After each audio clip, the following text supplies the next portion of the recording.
Welcome to Northern Inyo Healthcare's Mountain Medicine. Next up, we're heading into the grocery store, at least in spirit.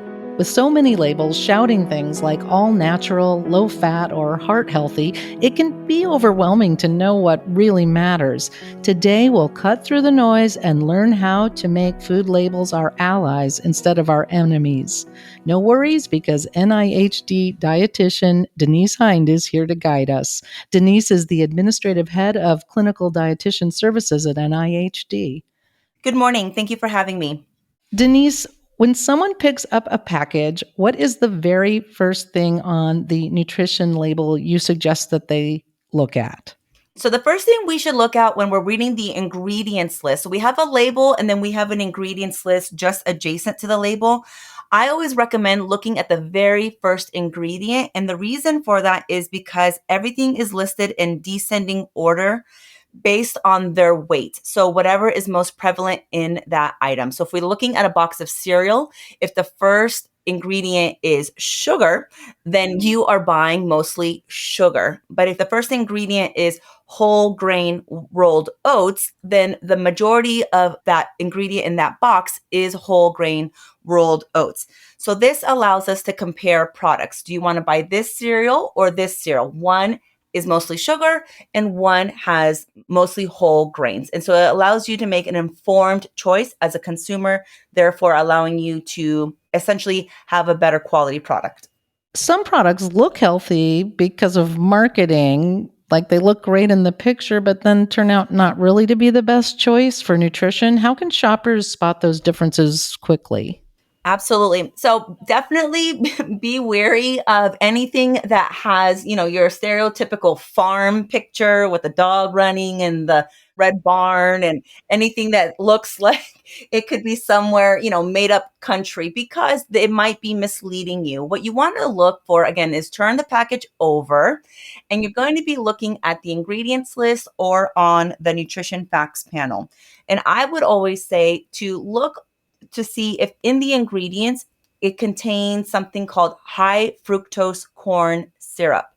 And if it does contain high fructose corn syrup, you just want to be aware that this is a type of sugar that is contributing to the non-alcoholic fatty liver disease in our country.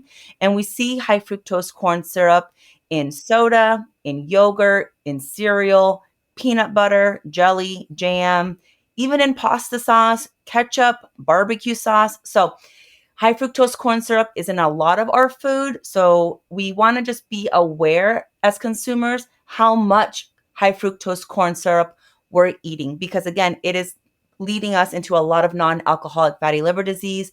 And for those of us with diabetes, it's also raising our glycemic index. And so we just want to be aware of those things. We also want to be aware of trans fats on the label. So on the label, it'll have a little line and it'll show you how much trans fats. Those are the most lethal fats in our diet because they're man-made. So there's saturated fats and then there's trans fats. But there's a loophole. So the manufacturers are allowed to say something has 0 grams of trans fat as long as it has 0.5 grams or less. So it'll say 0 grams. So technically it could have trans fats. They just round it down as long as it has less than half a gram. So in order to be a good detective, all you're going to do is look at the ingredients list and you're going to look for the ingredient partially hydrogenated oils. You'll see this in things like shortening, spreadable cheese, spreadable frosting, spreadable shelf-stable peanut butters, the filling of some cream cookies, things that are soft, things that are spreadable and malleable and shelf-stable.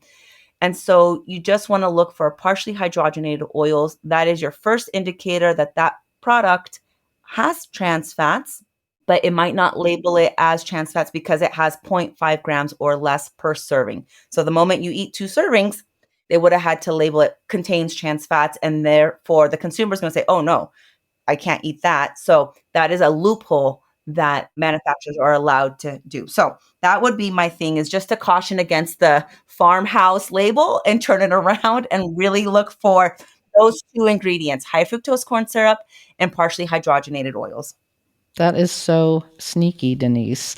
The added sugars, sodium, and the serving sizes you were just talking about, which of those tends to surprise people the most once they start reading the labels more carefully? Yes. So both of them really. But what is really interesting is in our home kitchens, we don't speak in grams. So on the nutrition label, sugar is listed in grams, 4 grams, 10 grams, 30 grams, 50 grams. And unless you're a pharmacist or you're in some kind of business where you speak in grams, you don't really know what that means. And so, how does grams translate into volume, teaspoon, tablespoon, cups? So, what I always tell people, or I always teach people, is the magic number is 4. Every time you see a label, you're going to divide it by 4, and that equals a teaspoon. So 4 grams of sugar equals 1 teaspoon. So one 12-ounce can of soda has 40 grams of sugar. We take 4, divide it into 40, you get 10. That's 10 teaspoons of sugar in that one can of soda. Okay. So when you understand how to convert, that is very alarming. With the sodium, I always say, let's do green light, red light, just like at the stoplight. With the sodium, we want to try and buy foods where the sodium is less than the calories. That would be green light, go, enjoy. If the sodium is greater than the calories, red light, slow down, be informed. Doesn't mean you can't eat them. It's just you need to be an informed consumer. This is very high in sodium. You might run out of your allowance for the day by breakfast time. So, sugar, the rule of 4, and sodium greater or lesser than the calories. Yes, exactly. Now, when we talked a little about the farmhouse label, are there certain other marketing ploys, ingredients, or phrases on packaging you suggest people be cautious about? Yes, the term all natural, that's not regulated by any kind of government agency. Anybody can say something is natural. What does that mean? It means nothing. It might say something like now cholesterol free. Well, cholesterol only comes from animal products. And I see this a lot sometimes where it'll say like peanut butter, cholesterol free. Well, peanut butter was always cholesterol free because peanuts are not an animal. And so it's misleading. So because maybe the name brands can afford to add extra words on their label, you might buy the name brand peanut butter because it says a cholesterol free food, but the store brand may not have the money or want to put that on there because that's how they keep their prices low. And so you might say, well, why doesn't my store brand say this is a cholesterol free food for the peanut butter, but the name brand does? I'm going to buy the name brand just to be safe. So things like being careful on knowing where cholesterol comes from. Cholesterol is made by the liver, so only animals produce cholesterol, humans and beef, pork, chickens, turkey, things like that.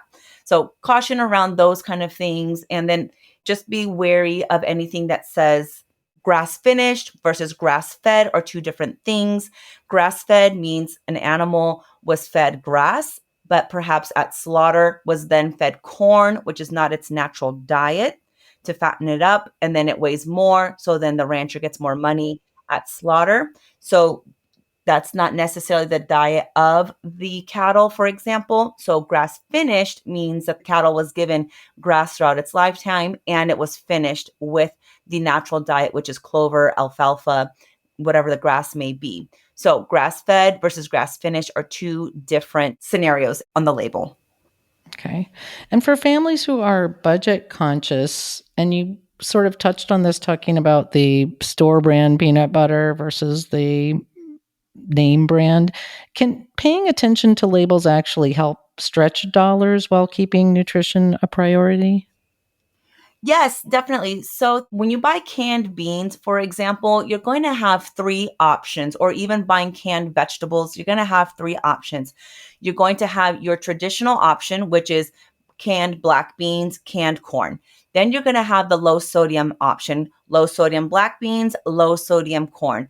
Then you're going to have the third option, which is no salt added black beans, no salt added corn. You want to purchase the one that says no salt added black beans, no salt added corn, because that one will have literally no salt added. And then you can drain and rinse those vegetables and then use the corn and the beans to stretch out things that might be a little bit pricier, like ground turkey, ground beef in your tacos, in your chili, meatloaf, and things like that. Of course, not everybody has high blood pressure. There are some people in our community that have low blood pressure and they do need a little bit of extra sodium. So again, nutrition recommendations are unique to the individual, but the majority of our community does need to bring down our sodium intake. So it sounds like overall you can pretty much eat the same foods you eat, but you look for the ones without hydrogenated oils or high fructose corn syrup, and be aware of the all natural versus something more specific like grass fed. You can eat pretty much what you normally eat without those things, I'm hearing. Yes, I mean, and the recommendation really that dietitians would give the community is eat your intuitive, natural diet, things that you enjoy, and really aim to just fill your plate with as many colors as possible. And if you're always reading labels, then that means that you're eating a lot of packaged foods, right? And so we want to also try and eat foods that don't necessarily have a package. So obviously some foods have to have a package, like eggs need to come in a carton. Some canned vegetables and canned beans have to come, but there's also some rice and some beans come in a plastic bag. But for the most part, the perimeter of the grocery store, those foods don't come necessarily in a package. All your bulk beans, your bulk rice, your produce, maybe the fresh animal proteins, those kind of things don't come in a package. So if you're always reading boxes or cellophane kind of wrappers, then that might be an indicator that we need to shop more around the perimeter of the grocery store. And now we know what to look for and what to avoid in terms of the labels of the foods that we do buy. Thank you for breaking that down so clearly, Denice. Reading labels really can feel intimidating, but with your tips, it suddenly feels doable. It's my pleasure. A little knowledge really does go a long way toward making healthier, smarter choices. For more health and nutrition resources and updates on our community programs, follow Northern Inyo Healthcare District on Facebook, Instagram, and YouTube, or visit us at nih.org. Thanks for listening to Northern Inyo Healthcare's Mountain Medicine.